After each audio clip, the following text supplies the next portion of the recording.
kita begini. Dunia.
Assalamu alaikum. Welcome to the next session, third session of Talim Haq lessons. Can you hear my voice? Just want to make sure you can all hear me, please. If anybody can just give me a quick answer so we can then move forward.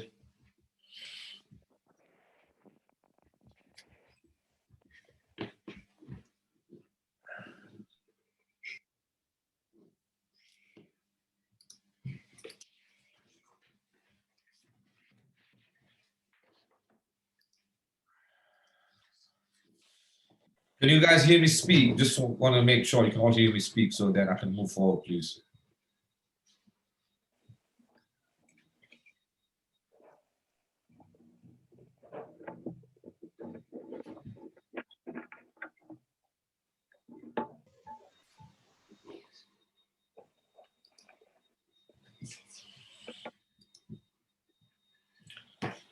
Okay, assalamu alaikum wa rahmatullahi wa barakatuh. I'm going to start the session now.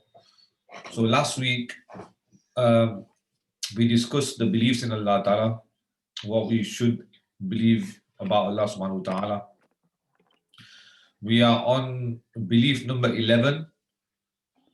Belief number 11, Allah Subhanahu wa Ta'ala is ever existent.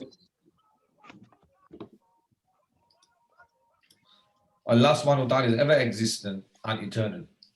Allah subhanahu wa ta'ala has no beginning and He has no end. He's purely eternal. Allah subhanahu wa ta'ala existed before time had commenced, and Allah subhanahu wa ta'ala will ever exist. This is something that we don't really understand, is because the human mind and the human intellect is very limited. And hence, the only time we'll actually understand this is when once we enter the realm of the hereafter. If we enter the realm of the hereafter, then we inshallah understand this concept. Okay. There's a very great scholar who says that Allah subhanahu wa ta'ala starts where a person's mind ends. Where understanding of the human mind ends, that's where Allah subhanahu wa ta'ala, the concept of Allah subhanahu wa ta'ala starts. Belief number 12 is Allah subhanahu wa ta'ala, He revealed the Quran Kareem. He revealed the Quran Kareem over the period of 23 years to the Holy Prophet sallallahu alaihi wasallam. The Quran Majid is the speech of Allah Ta'ala, and it is also the words of Allah subhanahu wa ta'ala. Allah subhanahu wa ta'ala has linked the Quran Kareem to Himself. And this is why if a person was to disrespect the Quran Kareem, he would also be disrespecting Allah subhanahu wa ta'ala. Now, in the time of Imam Ahmad ibn Hanbal rahmatullahi, there was a concept called the Khalqul Quran. And basically the belief was there was a Khalifa at that time, there was a Caliph at that time, his name was Ma'mun al-Rashid. So Ma'mun al-Rashid,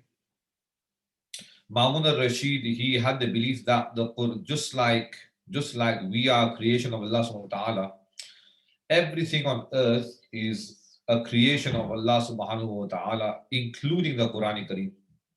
Now the Ahlus Sunnah wal Jama'ah, we don't hold that belief. We don't believe that the Quran is a creation. The Quran Kareem are the words of Allah Ta'ala. It's been attributed to Allah subhanahu wa ta'ala. Hence the Quran Kareem, just like Allah Ta'ala is not a part of the creation, in the same manner, the Quran Kareem is not a part of the creation. Imam Ahmad ibn Hanbal rahmatullahi was punished for the belief that Quran Kareem is not the creation of Allah Ta'ala. But at the end, after a few years, once Mutawakkil Billah, a caliph known as Mutawakkil Billah, when he came onto the throne, he then agreed with Imam Ahmad ibn Hanbal rahmatullahi that the Quran Kareem is also not a creation of Allah Ta'ala. It is actually the attribute of Allah subhanahu wa ta'ala. They are the words of Allah subhanahu wa ta'ala. Hence, it cannot be attributed as the creation of Allah Ta'ala. It wasn't created. It is still now the words of Allah Ta'ala. This is why, as I just mentioned, if a person is to disrespect Allah subhanahu wa ta'ala, then the Quran Kareem, disrespecting the Quran Kareem would be just like disrespecting Allah subhanahu wa ta'ala. And that is known as the Khalqul Quran. So, just to briefly go through the page on Talimul Haq, if you open the book, the page says belief in Allah Ta'ala. So we have there is nothing like Him. There is nothing. Can you follow it? There is nothing like Him. There is nothing that can overwhelm Him. There is no deity other than Allah subhanahu wa ta'ala. These are all the points I've explained. He is the eternal without a beginning and without an end. As I've just explained, Allah subhanahu wa ta'ala did not have any beginning whatsoever. Allah subhanahu wa ta'ala has been here from time, since time actually started. He will never perish, will never come to an end. But see, I'm sitting. Nothing happens except It makes difference when you're sitting. nothing happens except with the will of Allah Ta'ala. क्यों तुमने medicine नहीं लिया सुबह? I think I सीधे can hear कुछ I can hear somebody speaking. If you could mute your microphone, that would be fantastic. Right, okay. Number 7, nothing happens except what Allah Ta'ala wills. There's no imagination that can conceive him. Nobody can understand Allah Ta'ala. The only time we'll actually understand Allah Subhanahu wa Ta'ala, what Allah Ta'ala actually looks like, is on the day of judgment.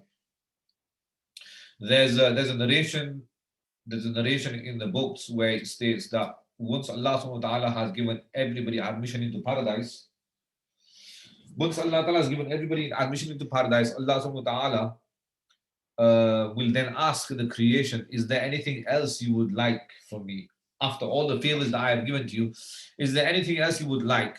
So all people would then ask each other, the creation will ask each other, is there anything else? I mean, is there anything else we would like? Well, Allah Subhanahu wa Ta'ala, you have been so kind to us, you've given us everything.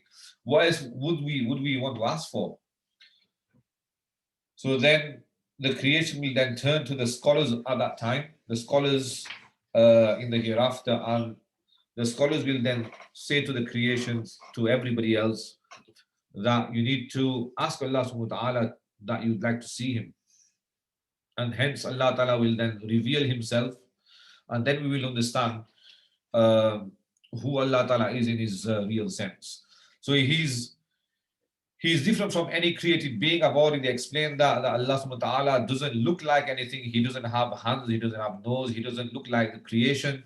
He's living, he never dies, and he's eternally active and never sleeps.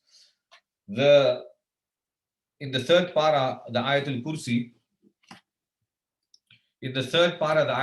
actually, if you look at the translation of the Ayatul Kursi, the translation is absolutely beautiful, and it actually mentions many qualities of Allah Subhanahu wa Ta'ala. He creates without his being needs to do so, and provides for his creation without any effort. I mean, those people who disbelieve in Allah Ta'ala, whether they be Christians, Jews, Hindus, whoever, they have all been provided by Allah Subhanahu wa Ta'ala. Allah Subhanahu wa Ta'ala actually mentions in one place in the Quran Kareem that if Allah Ta'ala wanted, he could have made the staircase of the disbelievers' homes, the staircase made out of gold. But he didn't do that because life is a test. Life is to see, who would disbelieve and who would believe in the unseen. He causes death with no fear and restores to life without difficulty. He has always existed before his creation with all his attributes. Allah Ta'ala is the Lord, and he has the power to do everything, and we should only therefore call Allah Ta'ala for all our needs. So that is the kind of summary of the first chapter, which is regarding belief in Allah Ta'ala, which is part of the 7th kalima, Amantu Billahi, and then we go on to Malaikatihi, which is the second part. Before we go on to the second chapter, does anybody have any questions? I'll pause for a minute or so.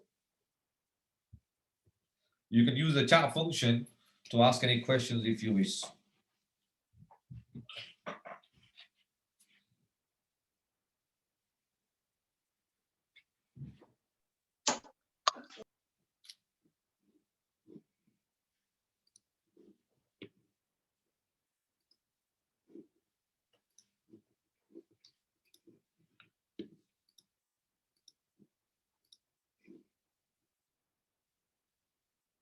Right, okay. So, as I mentioned before, the question is regarding the part of the Quranic Kareem being creation. See, what I just want to kind of repeat that, make it clear, that the Quranic Kareem is an attribute of Allah Subhanahu wa Ta'ala. See, the words, these are the words of Allah Ta'ala. It's not something different from Allah Ta'ala. Now, because Allah Subhanahu wa Ta'ala is eternal, hence Allah Subhanahu wa Ta'ala's words will also be eternal. Allah Ta'ala's words are not a creation because Allah Ta'ala himself is not a part of the creation. When Allah Ta'ala has not been created, then whatever attributes he has, including his words, including the Quran Kareem, that is also not a creation. And this is why there was a dispute in the time of Imam Ahmad ibn Hanbal rahmatullahi alayh, who denied the fact that the Quran Kareem is not a creation of Allah subhanahu wa ta'ala. And I hope that answers your question. If you'd like more detail, you can send me a message after the session, and I'll send you some material regarding the Quran Kareem not being the creation of Allah Ta'ala. Anyway, moving forward.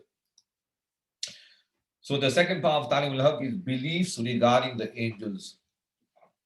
So as I mentioned before, Allah subhanahu wa ta'ala mentions in the Quran Kareem, in Surah Baqarah, in Surah Alif Lam Mim, on the first page, Allah Ta'ala says, يُؤْمِنُونَ بِالْغَيْبِ, that an attribute of a good Muslim, well, a Muslim himself, in order to be a perfect Muslim, you need to believe in the unseen. You need to believe in angels. We believe in angels. We believe in jinn. We believe in Allah subhanahu wa ta'ala. We believe in fate. And all these aspects are something we have not seen.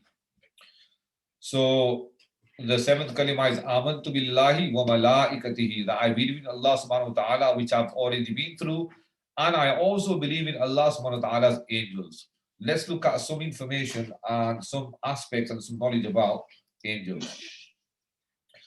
So the beliefs we have regarding angels are honored slaves of Allah Ta'ala. Just like human beings have been created, angels have also been created.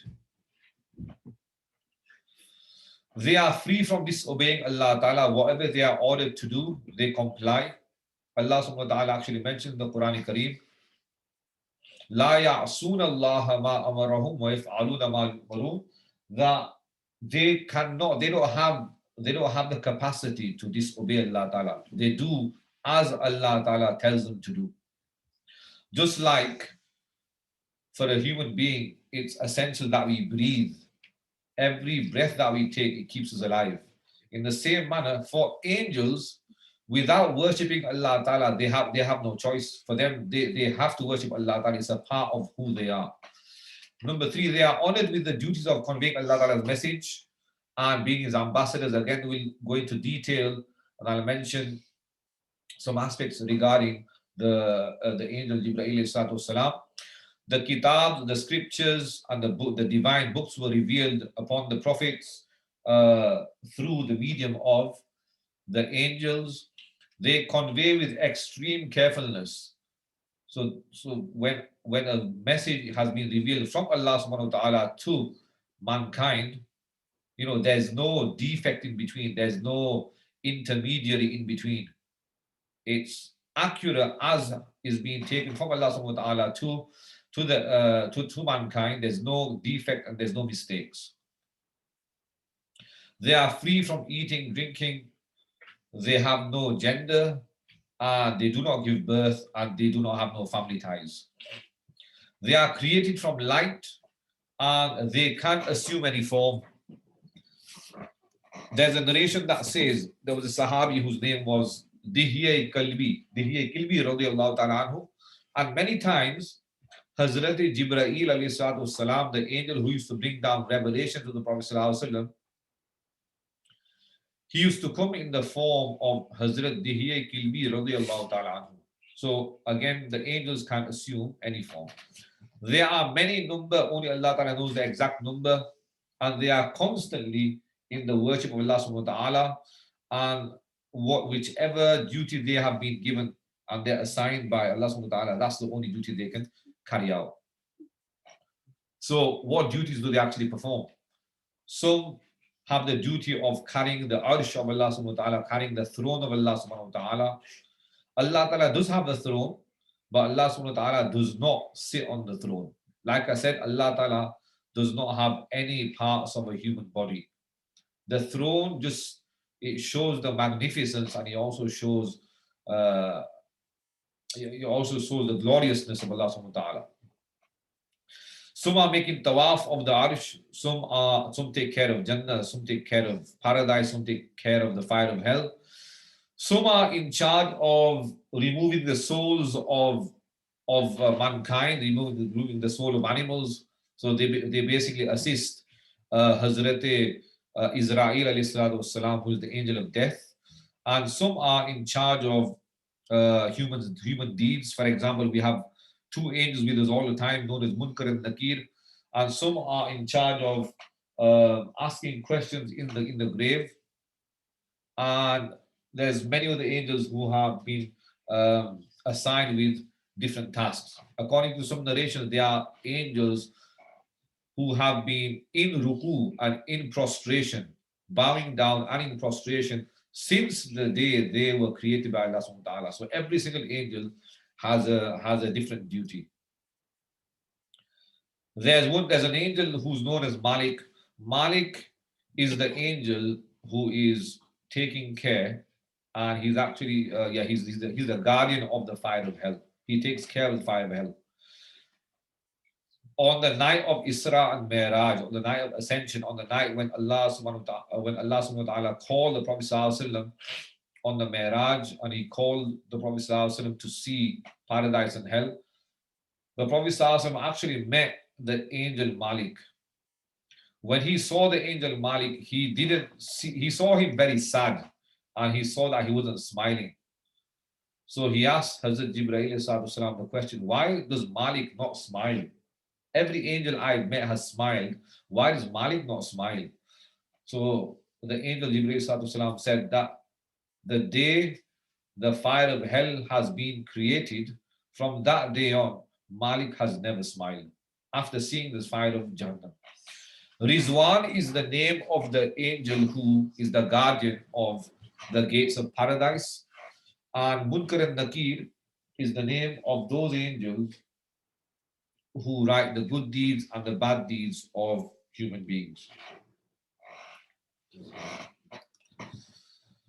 So, why do we believe in angels? Because angels have been proven to exist from the Quran Kareem, and there are numerous verses in the Quran Kareem which prove that angels do exist.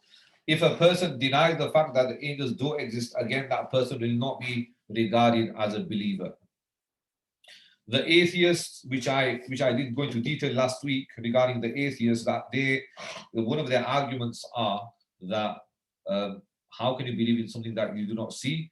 Like I said, I gave an example of Wi-Fi. The fact that you have Wi-Fi in your home, the fact that you're using Wi-Fi right now, even using Wi-Fi, you believe that Wi-Fi exists. You believe that there's a connection between your computer and maybe your router, but you can't see it. So not seeing something doesn't give evidence that it doesn't exist. And there's a difference of opinion regarding the reality of angels, but the majority of scholars do state that angels have been created from light. And I also explained that angels can take any form, like the incident of Dihya Kalbi radiallahu ta'ala anhu. Many times Hazrat Jibreel would come into his form. So how many angels are there exactly?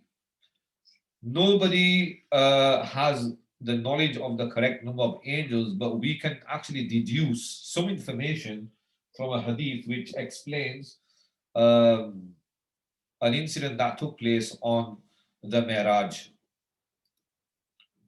An incident that took place on the Mi'raj, you can say there's a Kaaba. There's a structure like a Kaaba in the heavens adjacent to the Kaaba. So if a person were to, if a person were to fly into the sky directly above the Kaaba, you would actually hit the Baytul Ma'mur. So the Baytul Ma'mur is like a Kaaba, just like we have a Kaaba on earth, it's like the Kaaba is a Kaaba in the heavens. And Allah subhanahu wa ta'ala actually mentions the Baytul Ma'mur in the Quran Kareem, in Surah Tur. Allah ta'ala says, Wal Baytul Ma'mur, and he takes an oath, taking the oath on the Baytul Ma'mur. So on the night of Mi'raj, when the Prophet ﷺ was taken to Baytul Ma'mur, he asked Jibreel alayhi salatu wassalam, what is this place? Jibreel alayhi salatu wassalam said that this is the Baytul Ma'mur, and every day 70,000 angels perform tawaf of the Baytul Ma'mur.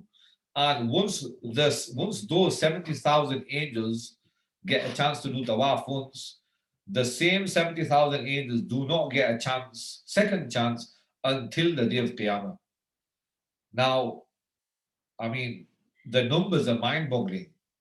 It's beyond human comprehension how many angels there are.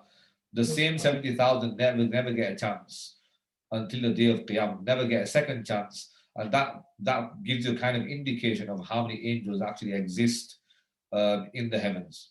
So the Bayt al-Ma'mur's location is in the heavens, as I just mentioned, exactly above the Kaaba. And on the Mi'raj, the Prophet ﷺ actually saw Ibrahim alayhi salam sitting against the wall of the Bayt al-Ma'mur. And on that night, he also mentioned that give salam to your ummah, give salam to your people on earth. And hence, when we hear this hadith, we should reply back saying wa alaykum salam to Hazrat Ibrahim alayhi salam. And again, the Bayt al-Ma'mur is on the seventh heaven. Some virtues regarding the angels in the hadith. Hazrat Aisha Siddiqa anha, she says that the angels have been created from light, just like jinns have been created from smokeless fire, and mankind has been created from clay and from soil. The greatest of all angels is Jibreel salam. If you look in the Ta'lim al-Haq, you will see that there's a hierarchy of angels. The most virtuous of all angels is Hazrat Jibreel salam. Hazrat Abdullah ibn Mas'ud narrates that the Prophet ﷺ, he actually saw Jibreel salam in his true form. And he says he had 600 wings. So when you see a picture, maybe in school or maybe at college or wherever, and you see an angel with wings, I mean, it's a reality. Angels do have wings. And so Hazrat Jibreel salam had 600 wings, which covered the horizon. And from his wings were falling jewels, pearls, and rubies, which only Allah Ta'ala knows about. So basically, Hazrat Jibreel salam was very, very beautiful. And the fact that they have wings has been mentioned in the Quran Kareem again. The Prophet ﷺ also says, describing Hazrat Jibreel salam, that again, Hazrat Jibreel salam was so huge, and the size was so huge, his size was so huge that the whole of the heavens and the earth would be filled with his space alone. Hazrat Jabir ibn Abdullah narrates that I've been given permission to talk about one of those angels who carry the Arsh of Allah subhanahu wa ta'ala. And the narration says that the distance between that angel's earlobes and his shoulders is equivalent to a 700-year journey. And from there, we can also understand, when these angels are so enormous and huge, and they are so mighty and powerful, how enormous will be the paradise itself. There's a narration that mentions that the last person to go to paradise, his paradise will be equal to 10 times this world. 10 times this world. That's actually narrated in the hadith. The last person to go into paradise. Again, I've already mentioned the Quran Kareem. The Quran Kareem does mention that the angels have wings. They are also beautiful. Angels come in a very beautiful manner. Hazrat Ibrahim alayhi salam, he asked Allah subhanahu wa ta'ala that I'd like to see an angel in its form, in its beautiful form, and also in its form when it comes to a disbeliever, when it comes to a person who is sinful.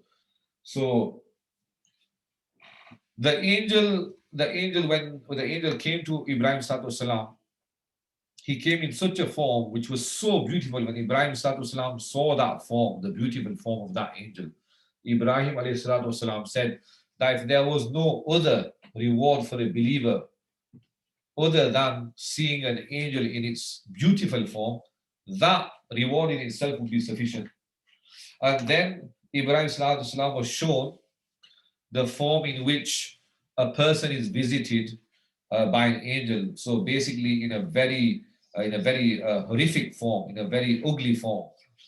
And when Ibrahim Salam saw this form, he said, if a person was visited in this form and in an ugly form, that would be sufficient as punishment for that person. So you can imagine that the angels have so much power, they have so much beauty, and they can go into any form which they wish. Again, they have different size, and they also differ in status as well. During the Battle of Badr, where 313 Sahaba participated and they defeated 1,000 men.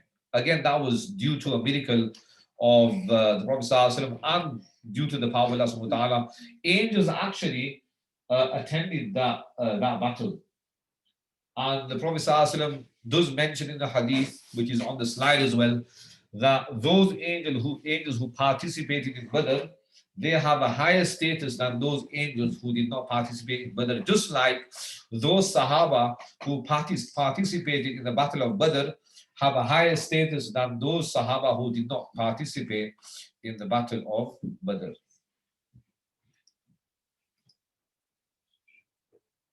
Regarding Israfil, again, the Prophet does mention Israfil in a hadith. So Israfil also exists.